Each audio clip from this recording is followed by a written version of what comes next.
98.7 WFGR, that is David Bowie, and Let's Dance. It's 58 degrees, 822. Andy O, Dave Cackley, and look over next to you there, Dave. Yes, it got prettier in here again. It certainly did, didn't it? I mean, I like Mickey Graham as much as the next guy. Cute. But handsome man. Let's meet Snickers, McNasty, and Sugar Pants. You know we got to be talking to Grand Raggedy Roller Girls. That's right. It's that time again. All right, we got to go a little back history on the names here, all right? Oh, boy. Sugar Pants. Do tell. Yeah. The radio version. Yeah.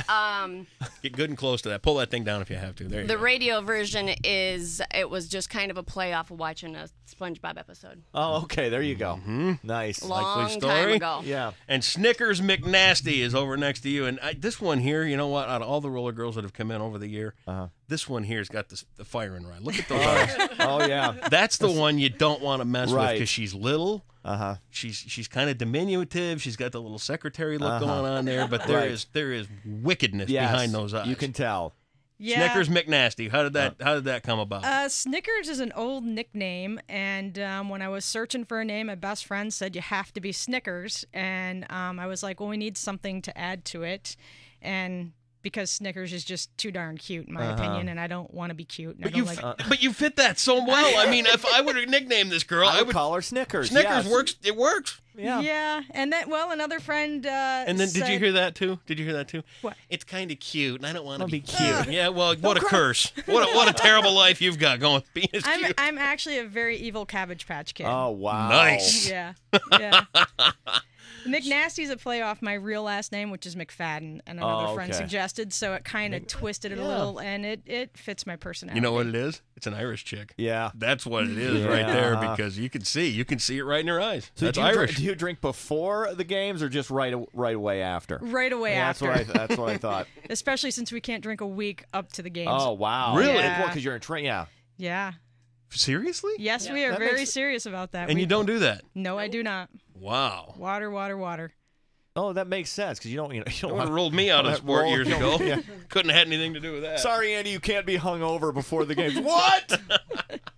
Get this. You guys have had kind of an up and down season with some of the stuff that went on with the flooding. You lost your home rink. You're kind of bouncing around. You went to the Deltaplex before. Now, where are you going to skate this weekend? This weekend we're going to be at the Edge, which is in Byron Center out on 100th Street. Okay. They thawed out one of their ice rinks. Normally they play hockey there, and so they have one ice rink that doesn't get used all summer, so we can use that one this coming Saturday. And then you take off on the road for a while. Talk a little bit about the road schedule. The All-Stars in 2 weeks will be going to Brouhaha, which is a tournament, Women's Flat Track Derby Association tournament, along with a lot of other All-Star leagues. Detroit will be there, Ann Arbor will be there, Cincinnati will be there, and it's a 3-day tournament, which, just like any tournament, there's a bracket they'll be playing through. And then about 2 weeks after that, we all go together, both teams, the All-Stars and the Attack, will be heading to Madison, Wisconsin to play Dairyland. So, yeah. The thing that fascinates me about your is the interaction with the players on the other teams. Like, you actually get along. Now, Sugar Pants actually had a problem with that initially. It's like, how can I be friends with somebody who just elbowed me in the face 10 minutes ago? Talk a little bit about your relationships with the players on other teams. Well, that was one of my biggest surprises, because my sportsmanship in my brain doesn't always compute with everyone else's. You're competitive. Right. Yeah, very. And you want to win. I always think, okay, the opponent is the enemy. So I've learned a lot, and there's some excellent sportsmanship, and everybody's friends off the track. Now, does that make it harder to work up a hate for your opponent beforehand, or can you just put all that aside and compartmentalize and say, okay, this is what I got to do. I'm going to hate her for the next, hour to 2 hours. Exactly. Your mindset is that I'm going out, I have a job to do, I'm being competitive, and I want my team to win. Okay. So, yep, you are my enemy, and I'm going to play you as hard as I can and win. And then after this, we do shots. Yep, yeah. We're going to do shots. We're going to do slap shots. And we're going to drink some beer together and have a good time and talk about maybe what went on during the game even. Yeah. Very cool. Now, let me ask you this, because this is something that, and I'm not really trying to get off on a weird note or here or anything, but do you find commonality with these girls from all over the Midwest? Do you find friends that you stay in touch with on Facebook? I mean, because you know what, guys sports, you know what, you come in, you play the guy, you're like, who cares? I don't want to see you again. Whatever. No, we definitely do. We do have some great relationships with leagues all over our region and even outside of our region. It's very common when an away team comes to play us for us to open up our homes for them to stay with us to save them some cash on hotels and stuff like that. It's an open invitation for us as well. Wow, very cool. Yeah, that's really cool. Now, all right, now let's get down to the nitty gritty. After the tournament, you guys are all out partying and stuff like that. That's no place for a guy to find himself, is it? Because I mean, let's be honest, he's going to get ganged up on and probably lose quick. Yeah, he probably would. Yeah. Yeah.